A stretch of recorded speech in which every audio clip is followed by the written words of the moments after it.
see it. Got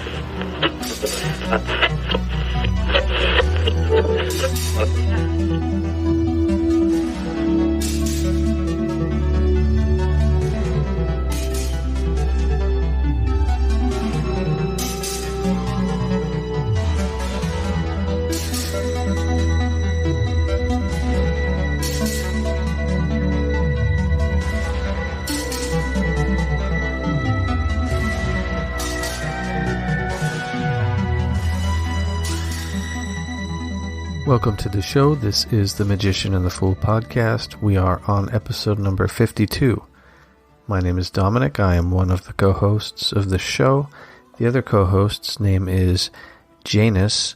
FYI, I've been pronouncing it Janus for 51 episodes, and he came to me and he's like, hey, can you start pronouncing the name right? It's Janus, not Janus. So, better late than never, I guess. Anyway, today we speak to Dr. Megan Rose. Dr. Rose is a transformational psychologist who holds a doctorate in East-West psychology from the California Institute of Integral Studies and a master's degree in religion in society from the Graduate Theological Union. You can find her at www.drmeganrose.com, and we are going to be talking about her new book, Spirit Marriage, Intimate Relationships with Otherworldly Beings. And as the title suggests, it's about spiritual relationships, spiritual marriage. Very interesting topic. As always, we have to say thank you to our Patreon supporters for joining us on this journey, walking with us side by side, and keeping the lights on and the show running. So thank you for partnering with us. If you would like to contribute to this project, head over to Patreon, look us up, and do what you can.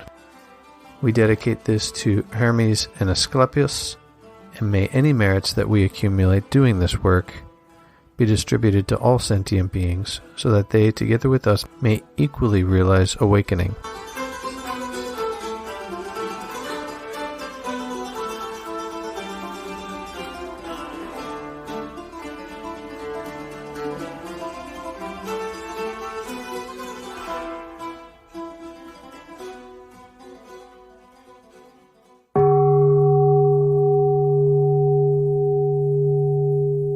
Okay, welcome to the show, everyone. We are delighted to have Dr. Megan Rose with us today. She's here to discuss her new book, as well as just the general topic of spirit marriage, what that means, and everything that comes with it. Thanks for agreeing to come on the show, Dr. Rose. Thank you. It's a pleasure to be here. And you can just call me Megan. Okay, cool. All right. So if you could give us a little bit about your background academically, as well as spiritually, if you're comfortable with that, and we'll go from there. Certainly, yeah. Well, it's interesting because the spiritual sort of led me to the academic. So I think I'll start there. And I talk about this in great depth in the book, but sort of the high-level Reader's Digest version is that I was raised in the Pentecostal Christian church. So we're talking, speaking in tongues, laying on of hands, being filled with the Holy Spirit. And that experience really shaped me as a child, as a mystic, as a seeker.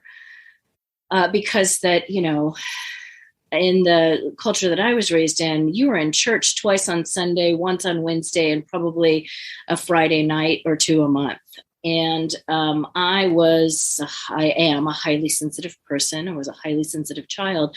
So those ecstatic experiences, right, of being filled with the Holy Spirit, which I should say started for me when I was less than a year old.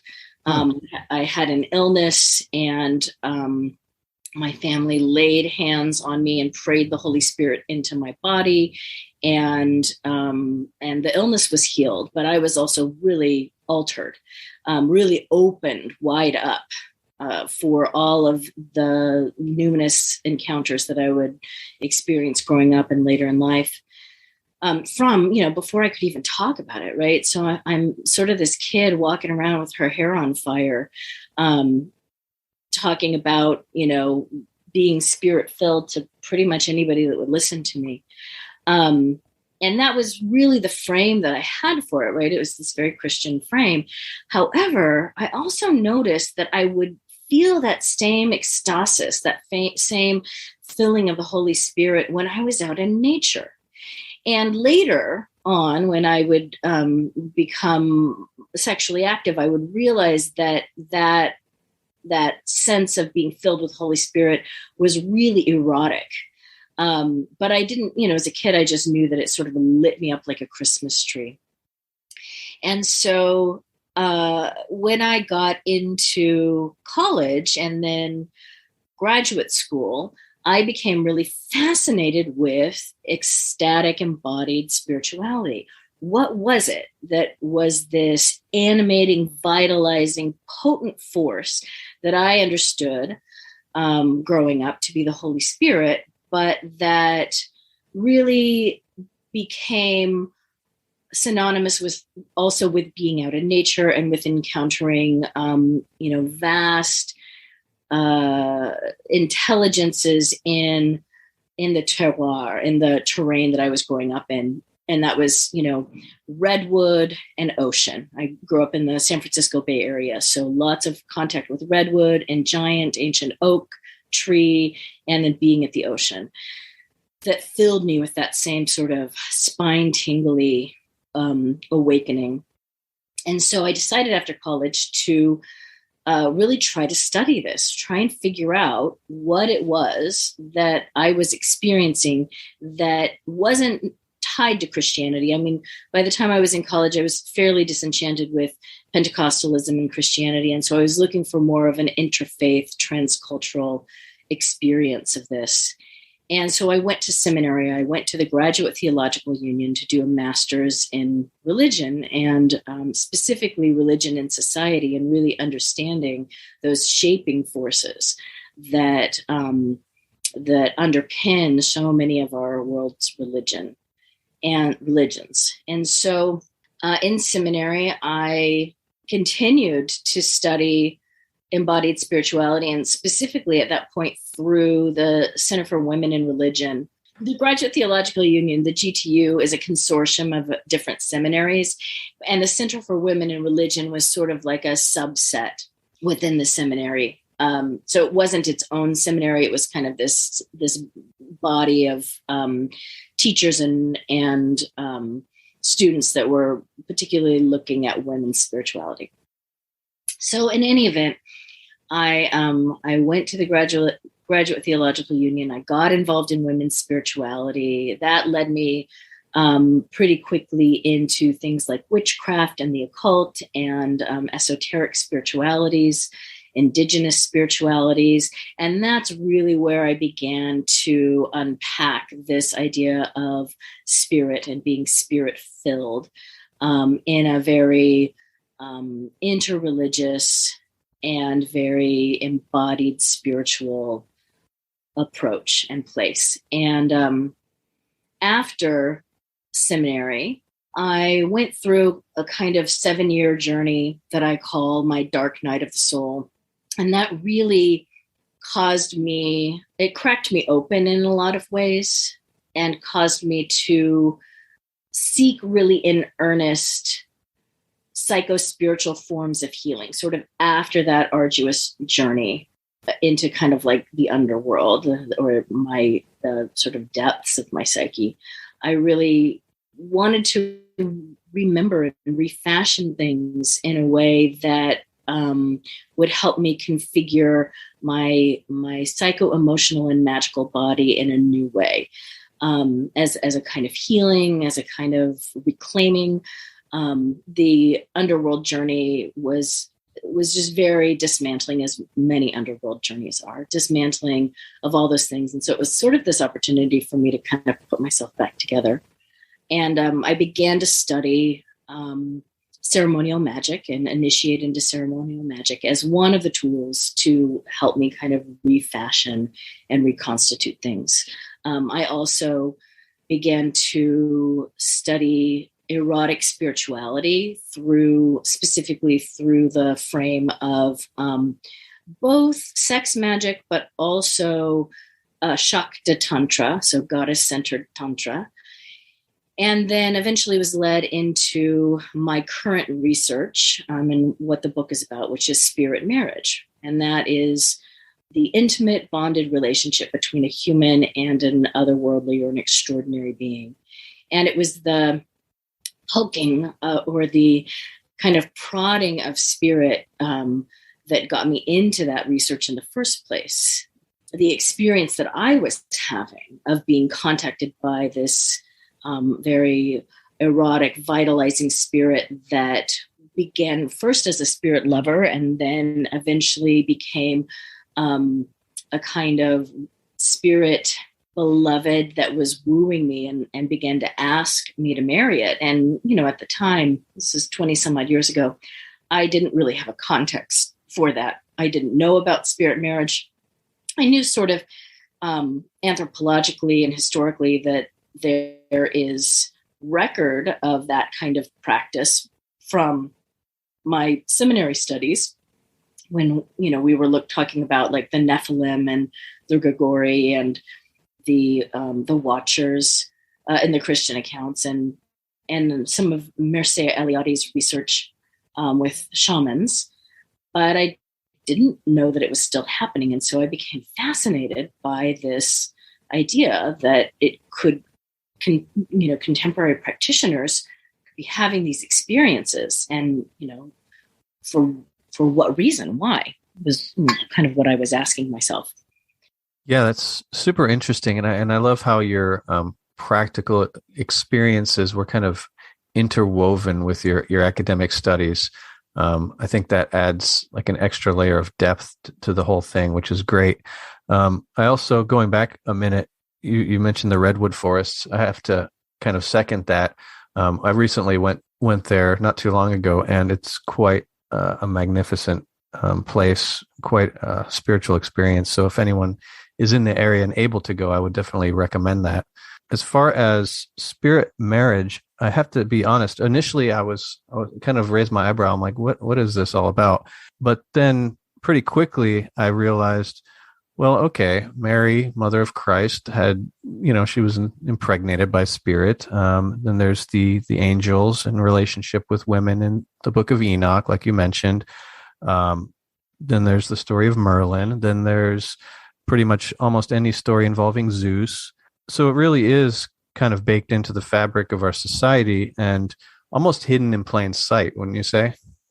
Oh, yeah. That's actually one of the chapters in my book, the title, Hidden in Plain Sight, because it really is. It is part of the foundational myths of many, many, many cultures and religions. As you mentioned, Christianity, it's in Judaism and Islam and many earth-based spiritualities, as well as, the first recorded accounts of spirit marriage are in the ancient Mesopotamian texts on the sacred marriage between the priests and the priestesses of Ishtar Inanna, where they're married to her and serve at her, behest in the temples there. So I suspect that this practice predates, written accounts in any culture, and that it is part of certainly our mythology, many cosmologies, and, as you see in my book, many, many contemporary practitioners are still stepping into these kinds of devotional bonded relationships with spirit. And it's not just a Western thing. It's transcultural from the Chinese tales of descent from the fox spirit to the Indic accounts of marrying the yogini, or in the accounts of like the Devadasi who marry the deity and serve in the temple of Jagannath, Africa, Europe. South America, Central America, North America. I mean, it's just my research, which I'm still collecting stories because, I'm continuing to find accounts, either historical, anthropological, or contemporary, that talk about this practice as typically a way in which extraordinary or esoteric gifts and powers or insights are passed from the other world to humans. For you, what are the most compelling stories that really point to like a real life, not just mythological, but kind of a real life expression of this? One of my favorite is the story of King Numa Pompilius of Rome, who was the first Sabine king of Rome. And his story is fascinating because that he talks about his spirit wife, Egeria, who was a nymph, and how she helped not only negotiate between him and the deities, but also helped dictate to him the first rules or the first laws of that Roman, the first Roman laws that were established under his kingship. And so, here's a historical figure who we have, historical record of that is crediting, like others in like ancient Greece and ancient Rome, Plato, Socrates, many of our Western philosophic figures talk about tutelary spirits, the daimon, the guiding spirit. And what I like to say is spirit marriage is an aspect of having a tutelary or guiding spirit, in that it becomes a more bonded, and when you look at it in contemporary accounts, it tends to skew to the indwelled or co-walking or merged consciousness versus kind of a guiding spirit that pops in and out or is considered to be a little more separate. So the way I describe it is spirit communication or otherworldly communication is kind of the spectrum that goes anywhere from doing specific divinatory work or communicating with a being, an entity, whatever. So a tutelary spirit that you're sort of appealing to, that may be around, may not be around, comes and goes, or functions in a kind of, mediumistic capability where they come in, they come out, or channeling or possession. And then the more deeply bonded or devotional practices, what would fall into the auspices of the spirit lover or all the way to the spirit marriage. In my mind, it's a little more of an advanced practice in that you have found a being, or the being has found you, or beings, because that spirit marriage practices tend to be kind of inherently polyamorous for many, many people. And you have stepped into a committed, bonded relationship with that entity, which you tend, just like any other committed, bonded relationship would be tended in your life. So it requires devotion, it requires discipline, it requires discernment of really learning the touch or the sound of that specific being, spirit, deity, angel, etc., that you're working with. And I use the term spirit because it's sort of the biggest, most generic catch-all term that I could find to describe these otherworldly beings. But really, in my research and in the accounts that I collected, it's a wide range of non-physical, non-currently human incarnate beings, from nature spirits to deities, angels, beloved dead, ancestors, and the list goes on and on.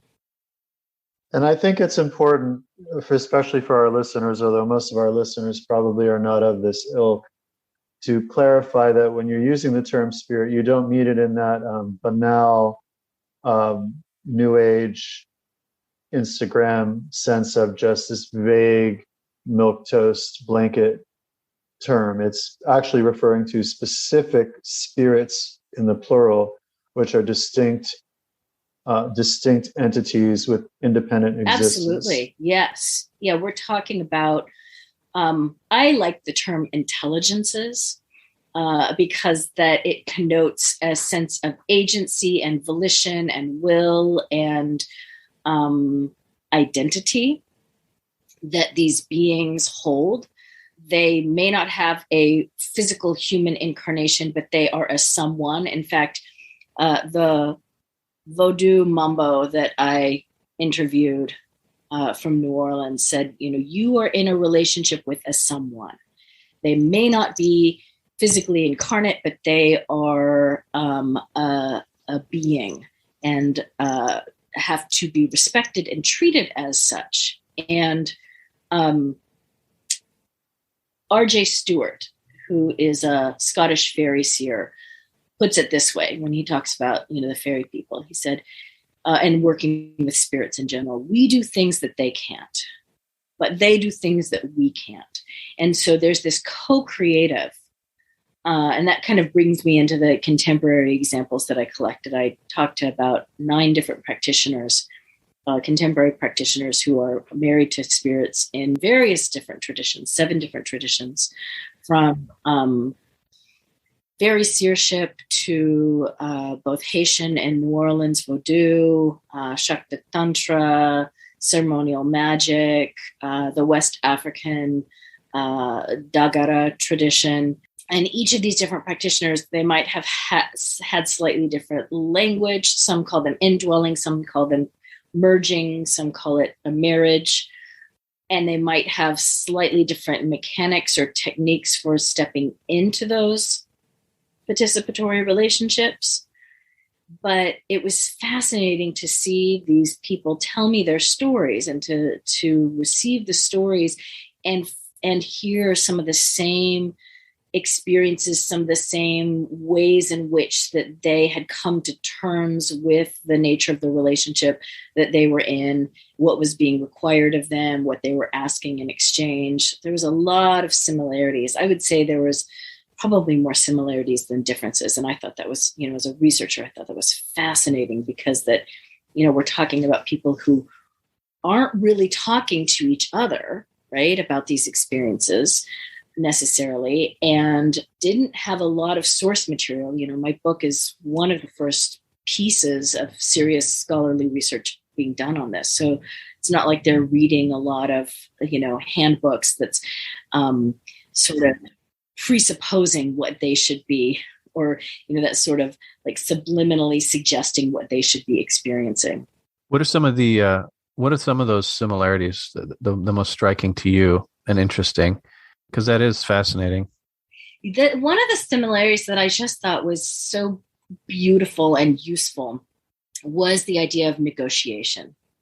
So I think that, as you mentioned, with the more superficial, some of this more superficial New Age material, there can be this idea that if you're being approached by these otherworldly beings that are benevolent, that you sort of like lay down and just like, okay, just take the reins and guide me and, tell me what you want me to do. And I'm just here as an instrument. And that is not the experience of a, for lack of a better word, mature spirit worker.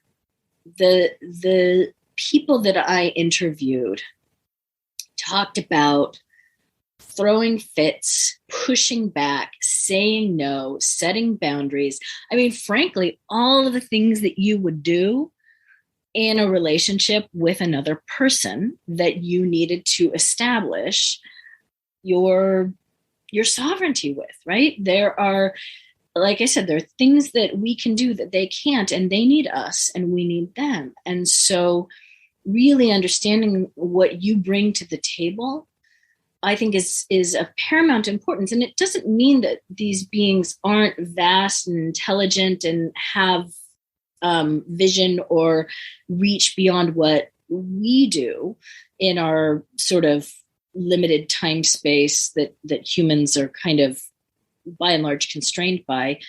But it does mean that we really, our mettle gets tested as far as understanding that we have to set the boundaries and set the conditions, or create the ritual container for the relationship so that we can function, right? I talk a lot about in my practice about a safe, sane, and grounded spirituality.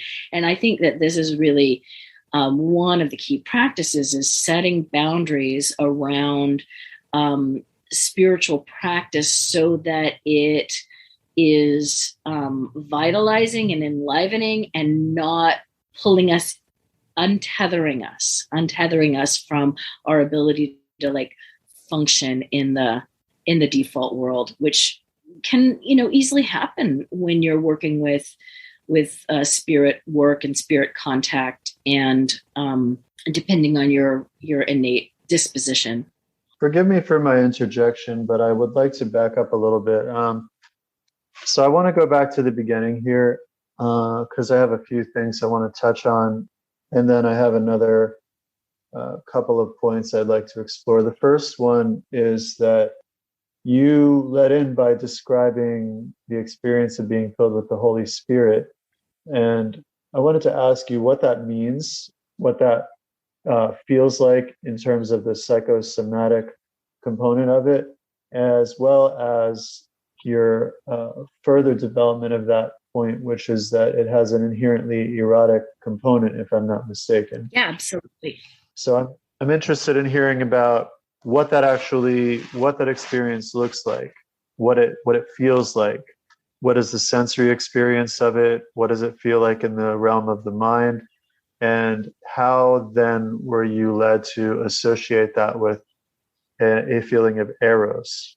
Let me first start by saying that being filled with the Holy Spirit, through the lens of fundamentalist or Pentecostal Christianity, is that practice primarily of speaking in tongues. So we're talking about kind of a form of channeling, laying on of hands, which is kind of a form of energy healing or somatic energy body healing. Sometimes dancing in the spirit, although that was kind of discouraged, but it is a possessory state by and large. Whether the Christians want to cop to that or not, being filled with the Holy Spirit is essentially being possessed by this extraordinary, and you think of, the stories of Pentecost, it's fire. It's this fiery energy. So, different from other kinds of possession, but through the lens of Pentecostal Christianity, Pentecost is about fire, and the Holy Spirit descended like tongues of flame, they said, were on top. So fire in the head would also be an apt metaphor, which you hear in some of the Celtic traditions, the fire in the head.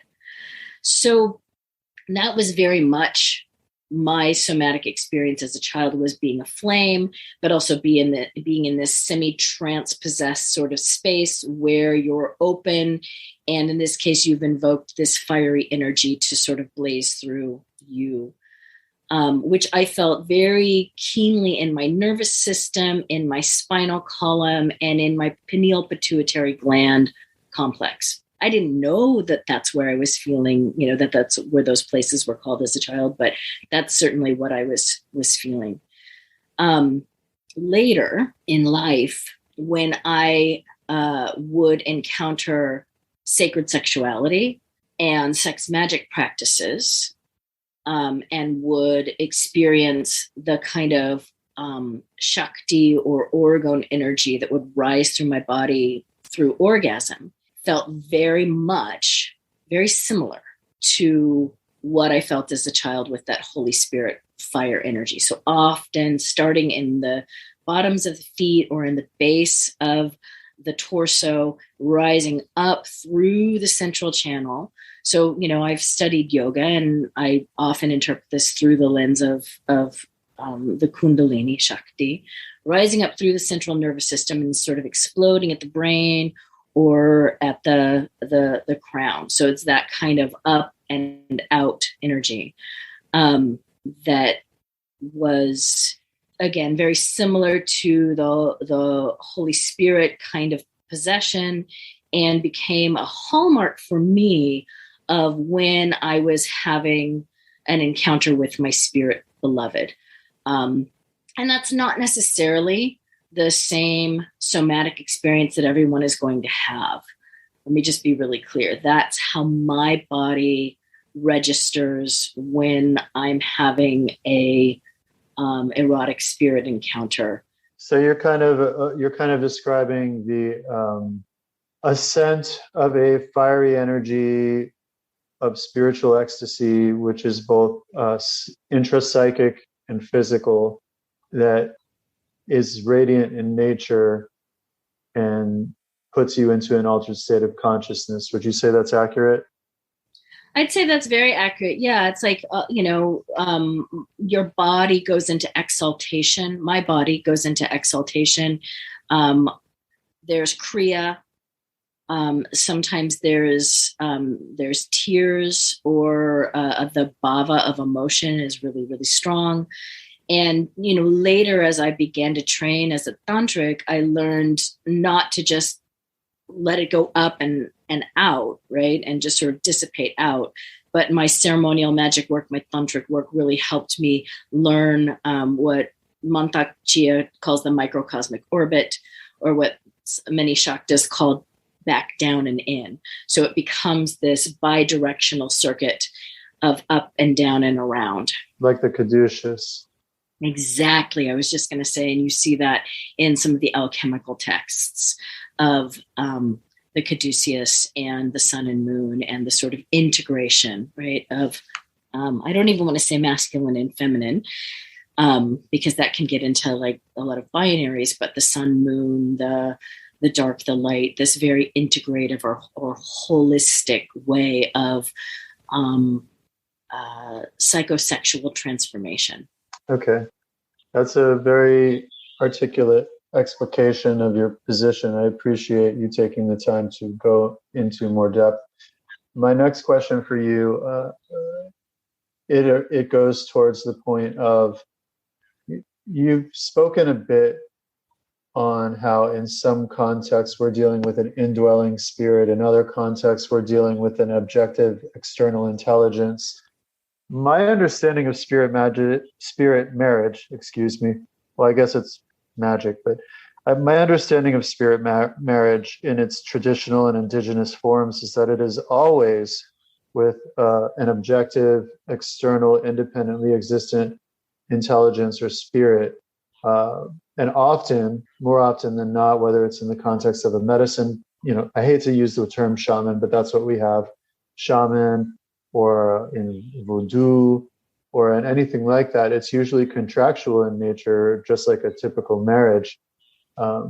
So I'm just wondering, for you, are those boundaries as hard, or is this sort of indwelling spirit that's actually a part of you? I mean, is that really a form of spirit marriage? Is it valid to call it marriage when we're dealing with, say, the daimon, which is an interior intelligence that forms a greater part of the higher sort of constellation of the self, whereas opposed to, we're dealing with, like, when you're married to a Lua, it's like you're married to a person. I mean, they're like people. It's not like it's not your genius. It is it's a separate being who has expectations of you, just like a husband or wife would. Yeah, no, it's great. And that's a great question. And I went around and around with this in my research. First of all, with the indweller, at least as it was explained and described to me, that the indwelling is something that is invited in. So it can be a separate intelligence, but indwelling is that intelligence comes in and indwells or merges with you. So, but I don't think that that's a hard and fast distinction. I think that some would say the indweller is something that's innately part of your internal, your internal cosmology, or constellation of beings that are innately a part of you. So the interesting thing is, when I first began my research, I thought, is this knowledge and conversation with the holy guardian angel a kind of spirit marriage? It is certainly seen as it is definitely not seen as a separate intelligence like a Loa, depending on who you talk to, but it is something that is beyond oneself, that one must go in devotion and perseverance to develop a connection to. Kind of what I like to use the term of as the divine self. And so at first I thought, well, that you could marry the divinity that you are here to perhaps be an expression of. That seems like something that might be possible. I've heard it referred, the idea of the Ishta Devi or Ishta Devata in the tantric traditions, and the Indic traditions, where one finds their chosen deity. And I'm not saying that all of these things are synonymous: the holy guardian angel, the Ishtadeva, or even the Matet, right? The Matet in the Loa traditions, the patron saint. May I stop you for a minute? Could you just articulate for our audience what the Ishtadevata is? Certainly, yeah. The Ishtadevi or the Ishtadevata is the one's chosen deity. So that's in the Indic context, the deity that that you choose, or that often chooses you, that you are in a bhakti devotional relationship with. And that deity may be the same deity for your whole life. It may be the deity that you inherited because of your family's lineage or tradition. It may be a deity that, like a patron saint deity, comes in at the times you need it, and it can shift and change. And so there's some similarity to the way that the Matet functions, as I understand it, because I'm not a Vodou practitioner. There is some similarity to how the Matet functions in the Vodou tradition. And with the Ishtadevata, it's usually installed in the Anahata chakra. Yes, but it also, depending on the tradition you're working in, it can show up above the crown. Like a star. Mm-hmm. Yeah. And so I was curious about, what is the relationship if something is more intra-psychic versus, what is the internal versus external dialectic here? And so I just was curious about it as I was collecting my research and exploring it. And it's why I decided to include a ceremonial magician in my my research as one of my co-researchers or research participants who had achieved knowledge and conversation with the Holy Guardian Angel, because I was trying to understand, how might this be similar? How might it be different? And what I discovered was that, for example, in the tantric context, the Shakta tantric that I interviewed is both married to the goddess Adyakali, and Adyakali is her Ishtadeva. So here we are, Devi. So here we have an example of someone who is married to and an embodiment of Adyakali. And I thought that was fascinating, because all of the ceremonial magicians that I had been talking to up until that point said, well, you would never marry your holy guardian angel. That's a different working. That's a different practice. It's apples and oranges. But here, if we trot over to the Indic context, here's an example of someone who's doing, I won't say just that, because again, ceremonial magic and Shakta Tantra have different, although some overlapping, but different lineages and traditions.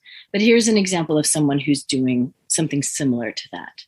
And so I think that I tend to, going back way back to your original question of like, do I think it's more fluid? I think that there is some interesting fluidity there, and it really comes down to what tradition you're sitting in, what practices you're undertaking, and how you view your relationship with your divine self versus more external. I kind of think of the divine self as, or the holy guardian angel, these vast intelligences which are unique to us, but also we are sort of a fractal of. I like to describe it as we're sort of the fingertip of this intelligence reaching into the physical world, and we get to push things around and make things and change things in the very physical embodied. And then we sort of move back into more of the numinous, the vaster embodied space of these intelligences that constellate as deities or other intelligence forms.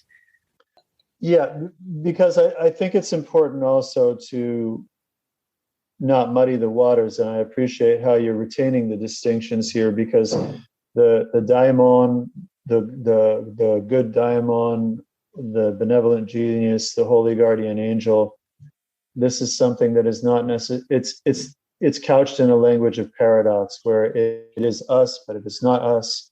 Yeah. It's something. It's something you could say is, again, it does have its own objective existence and independent intelligence, but at the same time, there is something intimately of us, which is why in Gnosticism it's called the light twin. Whereas when you're dealing with the spirit of nature, like the Lua, or the spirits that shamans will get into marriage with and things like that, I mean, you're dealing with the being that really wasn't part of you, isn't you. You know, you're dealing with the being that it's just a non-physical person. I won't even say non-human, because it could be a discarnate human, but it's a non-physical person that you're involved with. Yeah. And what even gets more interesting then is, for example, in the story of Madrone, the West African shrine keeper, her spirit husband, Dingan, one of the requirements for their marriage was that she actually find a redwood tree, or it didn't have to be a redwood tree, but she had to find a tree that would host and become the sort of physical manifestation of Dingan for her. And that's how that cosmology works. There's often, and you see this in the theurgic practices, using the morti or the statue, right, as the sort of living embodiment then of that intelligence or that deity. And so in her case, she's got this living, gorgeous, growing redwood tree that is has been installed with the Tingan energy, and so she's actually relating to something that is physical, right, as her spirit spouse, but is also connected to this vaster understanding of what the spirit of Tingan in that particular spiritual technology and spiritual system is doing.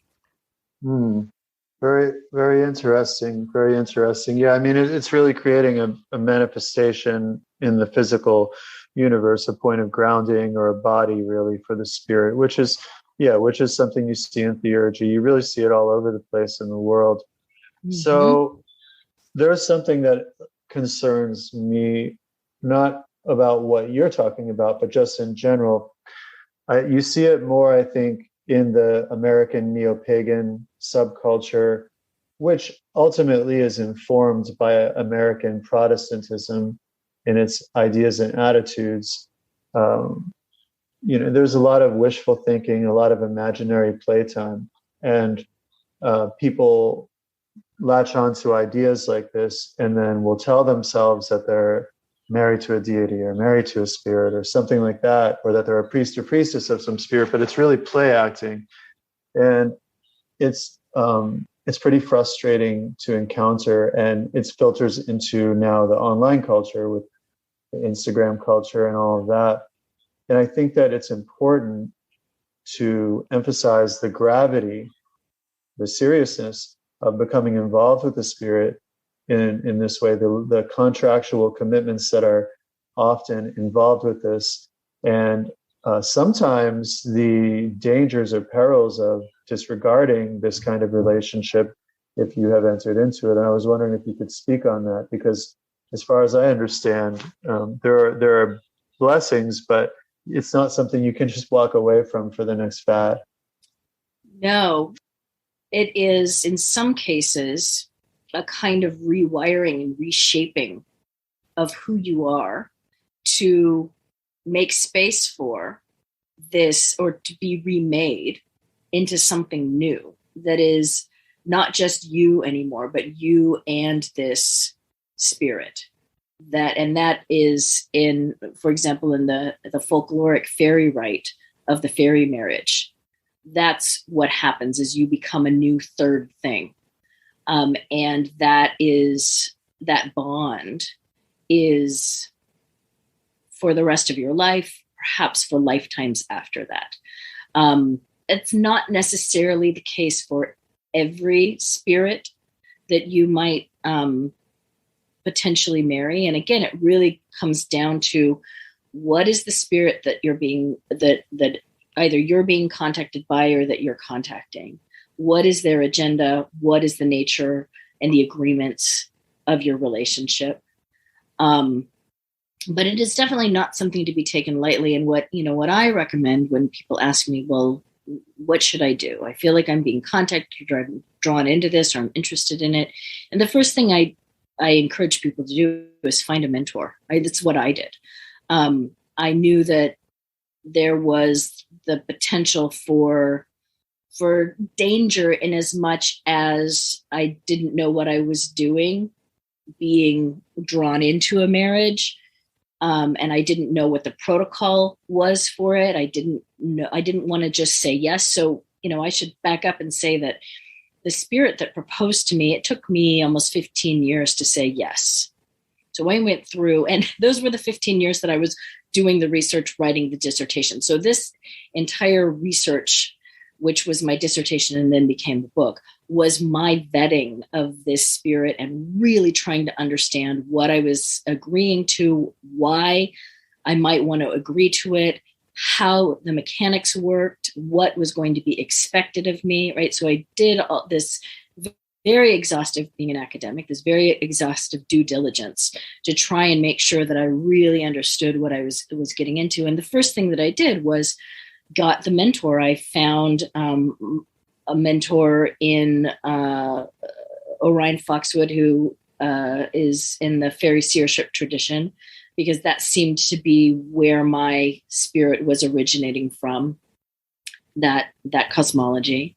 And I had a really amazing psychotherapist who also had a training or background in visionary spirituality. And so she wasn't going to dismiss these extraordinary experiences that I was having as, just make believe. She was going to listen to me and consider them and take them seriously.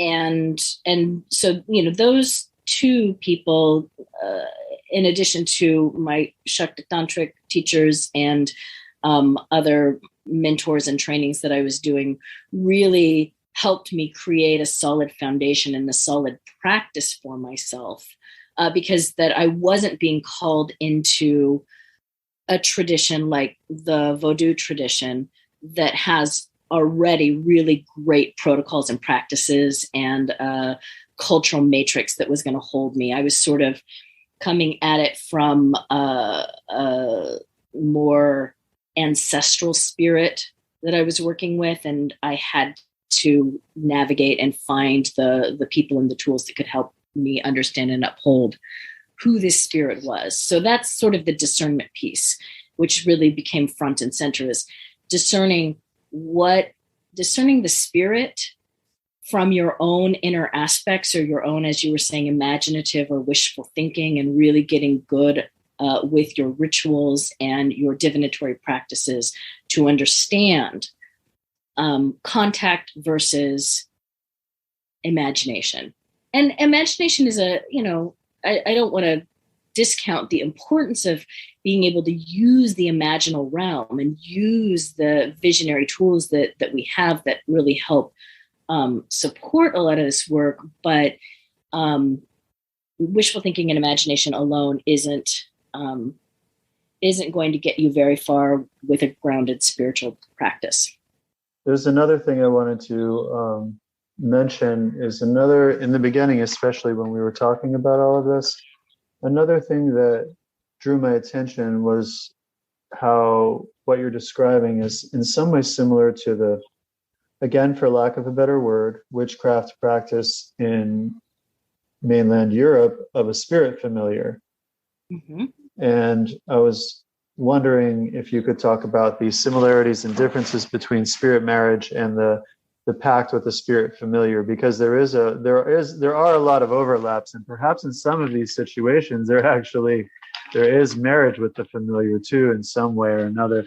But I mean, again, when we're saying marriage, I think maybe for clarity we need to also realize that marriage should just mean marriage, actual marriage, not just like some kind of business relationship. All relationships are transactional in nature, but a marriage has a romantic component, and I wouldn't necessarily say a familiar is always romantic, yet there are distinct parallels, and I was wondering if you could speak on that.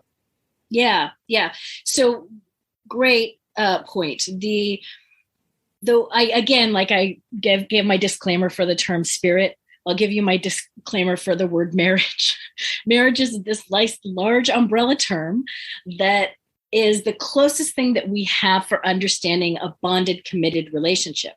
But marriage, especially historically, has meant many, many different things at different times to different people. Even contemporary marriages look vastly different from relationship to relationship. So it's really about relationship design and intention. And there are marriages that are not necessarily sexual. I mean, I think of the Mathers marriage as an example of, a more magical union versus a sexual one. So marriage can look like a lot of different things, but by and large, and when I interviewed Frater Lux, who's the ceremonial magician that I talked to about the Holy Guardian Angel, he said, well, marriage isn't necessarily the wrong concept, but we have so many, or the wrong word to use about what happens in this type of a deep union.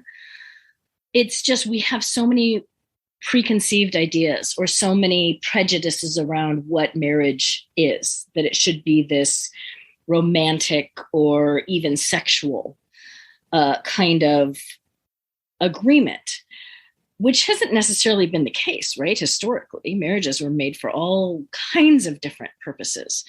And I will say, in my own spirit marriage, although it started out very erotic, it actually, when the marriage happened, it was much more contractual. It was much more about me becoming an advocate for the people. My spirit husband is a fairy person, and it became much more about me being an advocate for the other world and for the co-creative relationships between humans and the other world, and him upholding my work. So it was sort of like, I'll take your people as my people and my people as your people, and we will have this sort of co-creative relationship. And it was much less romantic than I expected the marriage to be, but that's how it played out for me. So, the idea of the familiar spirit, going back to your question about the European witchcraft, Emma Wilby's work, Cunning People and Familiar Spirits, I think has some really great examples. And I cite this in my research about the witch trials and some of the accounts of witches at the time that talked about being married to a sort of horned figure, what they supposed was the devil, and having these intimate bonded relationships or marriage. They talk about, they even use the term husband or spouse with in a few of the interview accounts that come out of the witch trials. So there is this sort of blurriness or an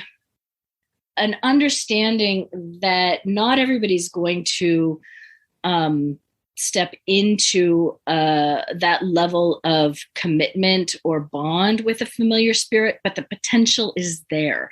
And I think that I think that it comes down to intention, purpose, and what the desired outcome of that relationship is. Just like you could have lots of different friends at varying levels of intimacy, right? And we're not even talking about physical intimacy, just like people that are your anamkara, your soul friends, versus people that are in your social circle.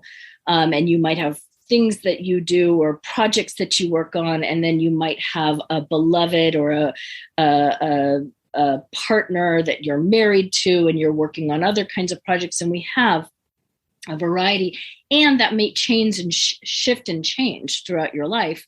And what I saw when I interviewed different people is some traditions, it's, like with the fairy tradition, as I cited, that fairy is there once it's installed as a bonded or a merged, commingled being. It's there, and it's not going anywhere. But in other traditions, there might be relationships that are there for a while, and then they you shift and grow and change. The work that you're there to do is complete, and you move on. Whether those constellate as marriages or not, I think really depend on the agreements between the humans and the beings that they're working with.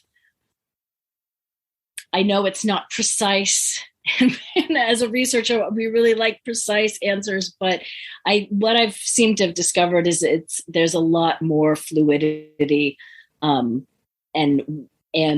whenever someone says, well, this is the way it is, and this is the only way it is, I would find like someone who came along and said, oh no, I've divorced a spirit before, or, oh no, this is how it works in my tradition. So not a lot of hard and fast rules, unfortunately. Very interesting. I have to say, well, one, I have to jump off here. Apparently I have to pick up my kids from school, just a minor detail. But I do appreciate what you've been saying, and I want to kind of circle back a little bit about. I like how you were talking about having a guide, having a teacher. I think that's probably the most ideal situation. I wanted to kind of touch on the pitfalls a little bit more as well, because without a teacher or a standardized protocols, like you were saying. I feel as though there probably could be some serious pitfalls, and we like to not ignore the mental health aspect and angle to spiritual practice on our show, just because it is a reality. I'm just wondering, from your thoughts, from your experience, as far as pitfalls and dangers and mental health, how do you navigate that when you're working with kind of an disincarnate spirit or being? Because you can go on YouTube right now and find 100 videos on how to have sex with the demon, and I would say it's probably not. They're probably not the most healthy avenues for someone to go down. What are your thoughts on that generally? And before you answer, I just want to say thank you, because I do have to jump off. Really appreciate you coming on. You're welcome, Dominic. It's been a pleasure to be here. Such a great question. It's a really big question. Yeah, no, the challenge, right, is that in the current climate of psychological and psychotherapeutic modalities, by and large, there is a rush to diagnose, right? And a lack of understanding around paranormal or psychospiritual gifts, talents, openings, etc.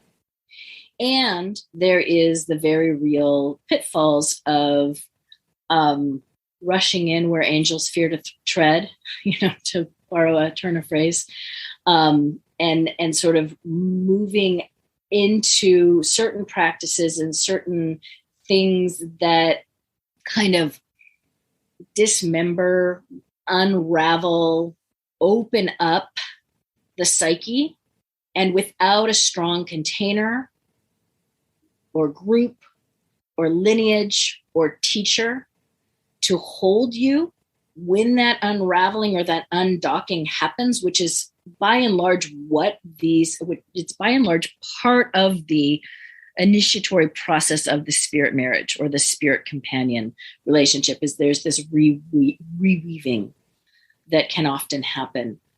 And so if we don't have a prepared container, if we don't have a strong foundation beneath us or something that holds us when that unraveling process happens, it can just unravel us, right? And that can lead to the kind of lack of discernment, mental deterioration, psychospiritual collapse that you see happen in some circles where people sort of rush into advanced practices without the proper preparatory work. And I think that that's why traditions like ceremonial magic really offer the container, the tools, the steps to go through to prepare yourself, because the unraveling, it when done in a proper way, allows for more of the numinous, the divine, the sort of extra human intelligence to come forward in the magician, in the practitioner. But you want to have really laid the foundation for that, so that, I call it self-excavation work. And this is really what I've oriented my practice around right now, is really supporting people who maybe aren't called to a specific tradition that holds spirit marriage. I have a lot of people that are my students and clients that are, for example, being called into a deepening relationship with the beloved dead. And there isn't necessarily lineages or protocols out there for beloved dead type spirit marriages. And so what became really clear to me was that I was being called to create a kind of intra-faith. Here's the foundation. Here's the way we build the foundation. Here's the structure, container for this kind of work. And then, so I needed to be able to create that, and then also refer people to deepening traditions or deepening practices with specific teachers or specific lineages, if they were being pulled in that direction. Say like a particular deity was calling to them, and I needed to be able to point them into the tradition or the lineage that was going to help them deepen with that specific deity. So I think that, my book is certainly designed to, the last third of the book is what are the practices, what are the things that need to be put into place that help, as I've said, a safe, sane practice of spirit marriage be fostered. I just wanted to thank you on that note for being such a wonderful, eloquent guest on the show. And I wanted to ask you where people may find you and where they may find your material and how they might get in touch with you. Yeah. So my book is out. It's called Spirit Marriage. You can find it on most online resellers, book sales, and some bookstores are carrying it.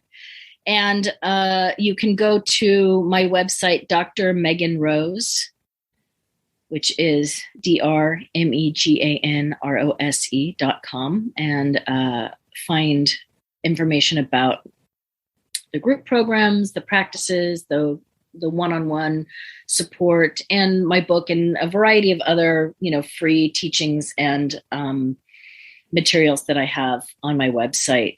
And then, if you are having an experience of spirit marriage, or if you know of a historical account of it that you think, maybe you've read the book and you're like, oh, she didn't include this example, you can go to spiritmarriage.com and share your story with me. I'm always collecting research. I'm always continuing to collect stories as part of this sort of ongoing project of bringing spirit marriage out of sort of the shadows, or the biggest thing we're not talking about, into more common conversation and knowledge.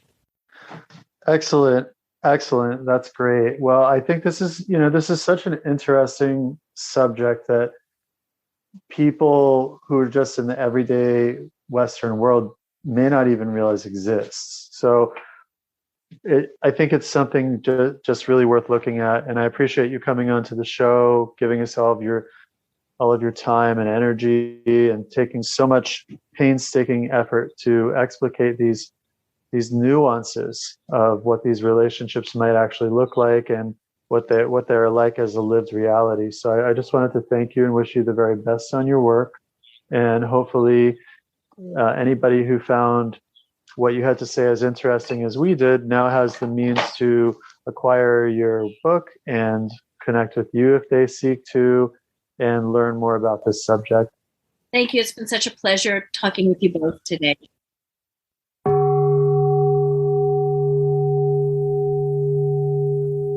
All right, that was Dr. Megan Rose speaking about spirit marriage within the context of sacred eroticism. We'd like to thank her for coming on the show. It's a very interesting subject, and one that is more traditional than people might realize. It's common in many cultures. And because of that, we were interested in having a show to discuss it. And this, like another interview we recently did, we want to advise our listeners too that we had a schedule juggling issue with this guest for a while. So we noticed during our recording that she had become very popular on the podcast circuit, and we're very happy that she was able to develop that popularity and get her book out there, because it's such an unusual, interesting subject. But normally we do, of course, tend towards more marginal folks and topics. So I did want to advise our regular listeners that this originally would have been a little bit more marginal of a discussion, a little bit more a little bit more unusual. Well, it is quite a marginal topic still, even though, as we discussed in the show and as you just mentioned, it is actually a pretty traditional belief or practice, or both.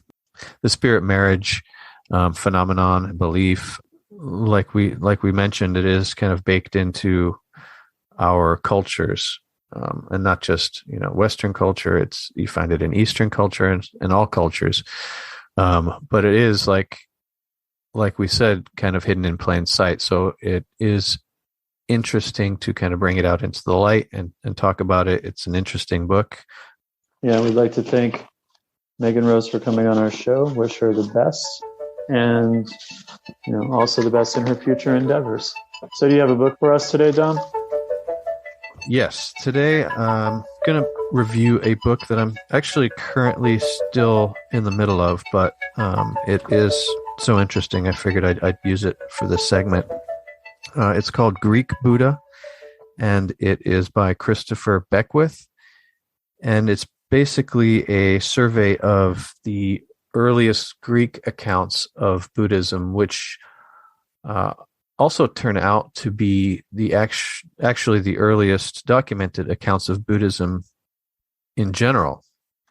The focus is on Pirho, which I'm not sure how to say his name exactly, but Pirho was a part of Alexander's expedition and campaign into India, and he experienced the earliest forms of Buddhism, only maybe a few hundred years after the death of the Buddha, and he brought this practice back to the Hellenistic world, and he is known as one of the early skeptics, and he integrated this Greek kind of skepticism with this Indian early Buddhism, and came out with quite a unique system, which was pretty influential on the philosophers following him, unbeknownst to them, the degree to which a lot of these ideas were actually imported from India and the Buddhist practices and beliefs. So, extremely interesting book.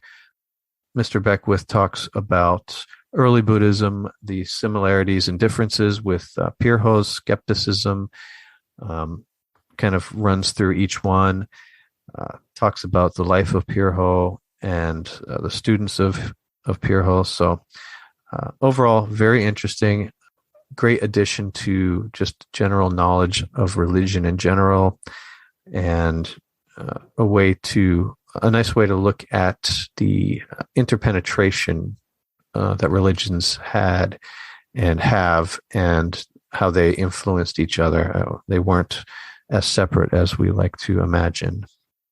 So again, Greek Buddha, Pirho's Encounter with Early Buddhism in Central Asia by Christopher Beckwith. All right, and that's a wrap. Thanks everybody for listening. We appreciate your attention to the show and your investment in it. Please feel free to give us a like, subscribe if you enjoy. You can find us through all of the usual channels. And until next time. All right, thank you for listening.